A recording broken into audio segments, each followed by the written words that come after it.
Сәлеметсіздер ме, менің құрметті достар. Бұрын бір жыл мен қазақша үйреніп бастады, ал қазір мен қазақша сөйлеймін.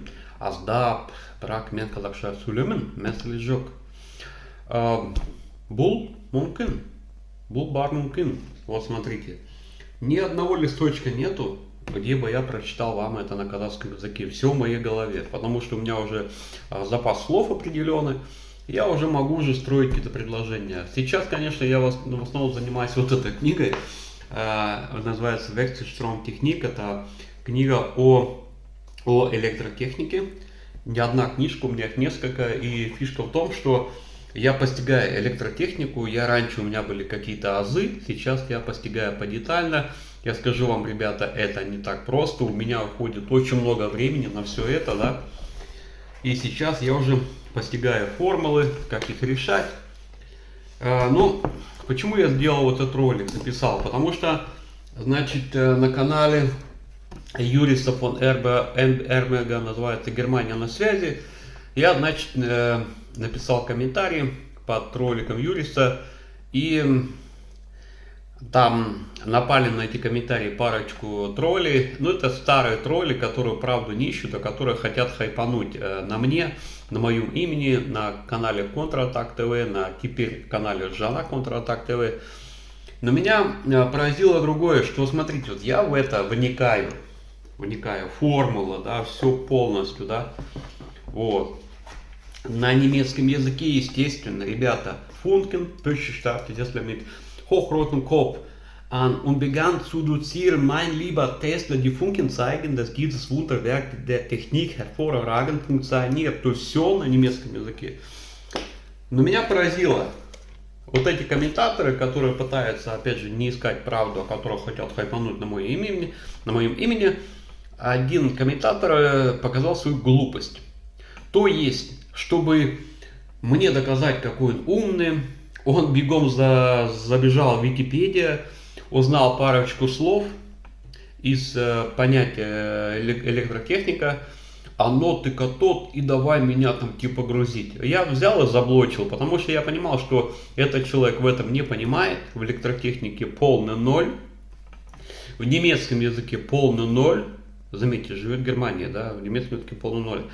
Но просто хотел начать со мной разговор. Для чего они это делают? Начать со мной разговор, потом где-то там мой комментарий где-то у себя на ролике загрузить, звуковое сообщение у себя где-то загрузить и типа вот посмотрите какой, да. Дело в том, что есть еще один такой тоже недоблогер из города Петропавловск, да-да, который в свое время очень сильно дискредитировал Кулата Ахметова. Дискредитировал пана Василя. И даже получилось, что он рекламировал Ергалиева и даже раз дискредитировал самого Ергалиева. И в итоге получилось так, что вот этот недоблогер хотел поднять свой канал, но так его и не поднял. Да он даже поднял Ергалиева, а свой канал не поднял. Ну, идиот идиотом. Почему? Потому что свой материал, свой контент он делать не может. Он не может, как Кулат Ахметов, где-то пройтись по городу, поснимать улицу. Вот мне интересно, я смотрю Кулата Ахметова, мне интересно слушать его казахский язык, мне интересно посмотреть на вот эти улицы. Действительно, человек делает контент. А вот этот вот недоблогер с Петропавловска пытался перезаписывать ролики Кулата Ахметова, перезаписывать пана Василя, что-то там осмеять, но сам боялся показаться. И так блогером и не стал, и так трусом и остался. Поэтому я таких сразу блокирую, чтобы не тратить на них время. Но вот меня вот это поразило, когда вот такое чудо быстро забежало в Википедию, узнал анод катод, вот это чудо бы открыло бы эту книгу и посмотрело бы, сколько здесь всего, окромя анодов и катодов. Ну, это даже не смешно, это реально печально. И вот они пытаются там Кулата Ахметова дискредитируют, пана Василя дискредитируют, меня дискредитировать. Смешно. Забегает на все каналы, где я комменты оставляю. У Кулата Ахметова я оставляю комменты. Они бегом забегают, чтобы мне что-то написать.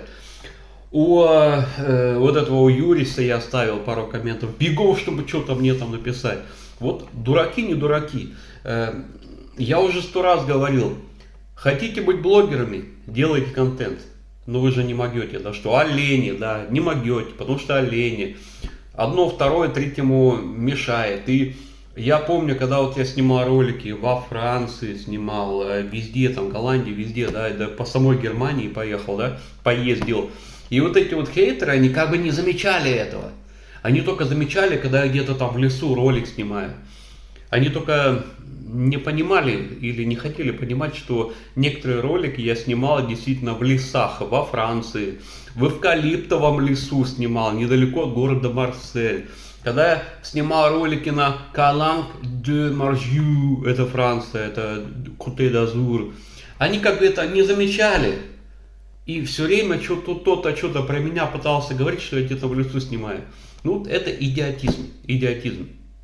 И вот действительно, я говорю, вот я, допустим, постигаю всегда в науку. Я изучаю казахский язык. Я постигаю в казахский язык, это даже не 1 месяц, это не 1 год. Понимаете? И какое-то чмо, которое в возрасте 16 лет приехало в Германию, за которого за уши сюда притянули, это чмо мне говорит, что он носитель немецкого языка. Ребята, чтобы быть носителем немецкого языка, надо родиться в Германии. Надо всю жизнь разговаривать на немецком языке, и надо вникать в язык. То же самое носитель казахского языка, это который вникает в язык, который с детства на нем разговаривает. Вот, допустим, Куат Ахметов это носитель казахского языка. Есть такой блогер Куат Ахмеджанов, тоже носитель казахского языка. Чему я, в принципе, учусь у них, да, казахскому языку. Ну вот какое-то чудо, которое приехало в Германию, которое под 2 слова не может связать по-немецки, и орет, что он носитель казахского языка, извиняюсь, немецкого языка. Вот это действительно смешно. Это действительно смешно. Ладно, всем пока, слава богу,